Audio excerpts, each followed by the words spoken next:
नमस्कार मित्रांनो, स्वागत आहे तुमचं आजच्या ह्या शॉर्ट व्हिडिओमध्ये. जर तुम्हाला मुख्यमंत्री लाडकी बहीण योजनेला अप्लाय करायचं असेल, तर जर तुम्ही नारी शक्ती दूतवरून अप्लाय करत असाल तर मित्रांनो तुम्ही तुमचा ॲप अपडेट करून घेणं आवश्यक आहे. कारण की 24 जुलै 2024 रोजी ह्या ॲपचा अपडेट आलेला आहे. तर नवीन अपडेटमध्ये काय आहे ते एकदा पाहून घेऊया.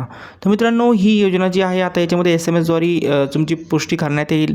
त्याचबरोबर भरलेल्या अर्जामध्ये तुम्हाला बदल करण्याची संधी देखील देण्यात आलेली आहे. तुम्हाला काही मॉडिफिकेशन करायचे असेल तर तुम्ही करू शकता नवीन ॲपमध्ये. ओके.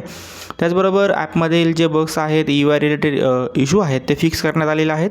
त्यानंतर अर्ज सादर केल्यानंतर अर्जाची संपूर्ण माहिती तुम्हाला आता पाहता येईल. ओके.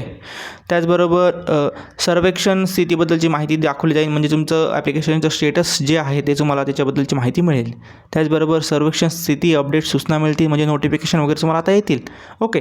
तर तुम्हाला याच्यामध्ये काही डाऊट असतील तर नक्कीच कमेंट बॉक्समध्ये विचारा. चॅनल तुम्ही असाल तर चॅनलला सबस्क्राईब करा. धन्यवाद.